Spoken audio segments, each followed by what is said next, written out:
What is going on, Diablo 2 fans? LordZhangFei bringing you episode 26 of the Uber Set Challenge, Trang-Oul's Avatar. Trang-Oul is an ancient and mysterious dragon-like being who guards Sanctuary and maintains the balance between the high heavens and the burning hells, intent on keeping Sanctuary free from angelic and demonic influences. Trang-Oul entered Sanctuary for the first time just after the purge by Lilith and Inarius. The dragon materialized for just a few seconds, long enough to lay the groundwork for Rathma's discovery of him. Trang-Oul was the first being to understand the balance. From Trang-Oul, Rathma learned the balance, the World Stone, and how the Sanctuary was created. Rathma became Trang-Oul's first pupil. Throughout the centuries that precursed the Sin War, it is assumed Rathma learned about all of the aspects of a skill more commonly known as necromancy. Trang-Oul also tutored Mendelin during the Sin War. He believed that war on Sanctuary could devour all existence if left unchecked. Fortunately, the Sin War ended, and Sanctuary was spared from destruction. And this is the last place Trang-Oul was seen. He is sort of this world protector dragon. He might be a living constellation, he might be a personification of the past, present, and future of humanity. He is a very mysterious character. Having founded the Priests of Rathma and set the necromancers on their path, Trang-Oul then vanished and has not been seen since. But the priests of Rathma have not lost their faith. This set contains 11 items found in the Diablo universe. 5 of those items can be found in Diablo 2. Let's check them out. Alright, first item's going to be Trang-Oul's Guise, the Bone Visage. This has a huge boost to mana, 150 mana, decent defense, a little bit of FHR. We did socket ours with the low rune. And then we have the armor, the Chaos Armor. This does give a huge bonus to damage reduction with the complete set. A little bit of summoning skills, some resistance, not too bad at all. Then we have the Cantor Trophy, minus 25 enemy poison resistance, which is really nice. 2 to poison and bone, some strength, some dex, some resistance, a nice chance to block.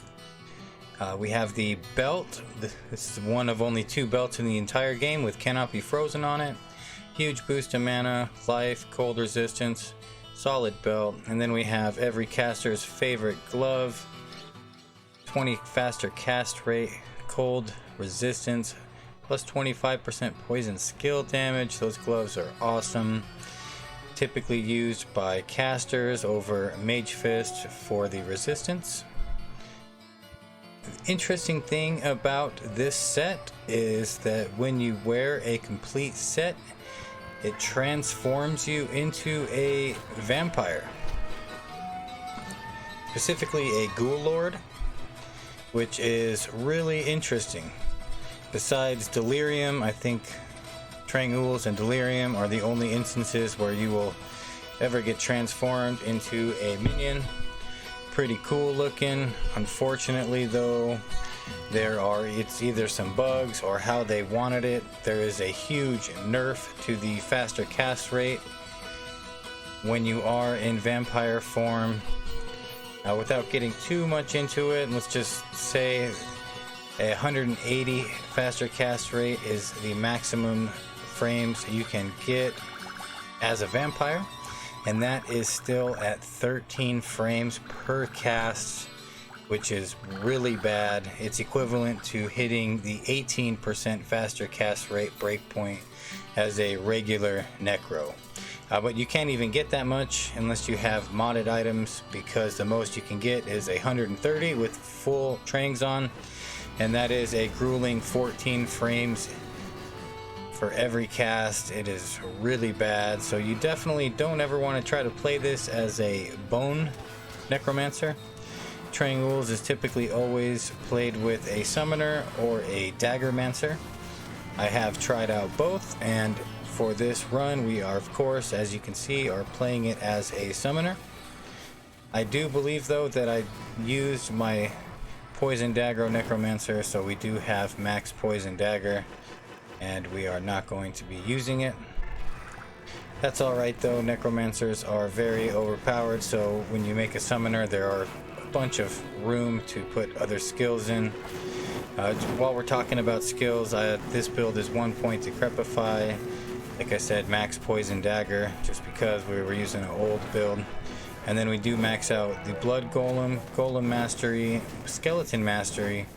We put 1 point into Revive, and then a couple points into Summon Resistance, and the rest dumped into Skeleton. That does give us the opportunity to make quite a nice army here. Some of the other gear that we are using is a Teleport Amulet. Of course, we have on Enigma right now, but that's just to get our army together. Once we go down to Ubers, we will put on that Teleport Amulet. 2 Stones of Jordan, Inferno Strides, because we do not have any kind of absorb going on in here, not that you really need it. And then 12 faster hit recovery Grand Charms. As you can see, I put all the stuff on. There is the Ghoul Lord. He actually does have some decent run walk speed. Alright, go ahead and get in there. I'll go over the rest of the gear at the end of the run, I guess. So of course, we're just going to pull him out, use our Teleport Amulet, and then get the surround on the Erdars, hit him with the Decrepify. He goes down so fast. One of the really cool things about this build with the Trang-Ouls is that it gives you a ton of Sorceress fire skills. Specifically 3 to Fire Mastery, 10 to Meteor, 10 to Firewall, 18 to Fireball. With a complete set, you have all of those skills. On top of that, you also do get 20% life stolen per hit, 100 mana, 50 to all resistance, and regenerate mana 60%. That is awesome. This set looks so good on paper. With that FCR nerf though, it just really hinders what is capable with it. As you can see though, as a summon Necromancer, Ubers is very easy. Typically that is always the case. Of course, we are using that Terror. And notice I am casting the Meteors underneath him. It does make a difference with our Mercenary using Conviction. Not the biggest difference, but some damage. I think altogether it's like 15 to 1800 damage with the 2 Stones of Jordan on for the Meteor. It is not much, but it is something extra for me to just lay into him with. We're getting quite a lot of Pit Lords here. See if we can get Diablo out of his little corner there. It's just getting a little sloppy here. Alright, here we go. Terror them all away, hopefully. Diablo is going down. I am losing revives though. My Iron Golem is of course made from a Beast Berserker X.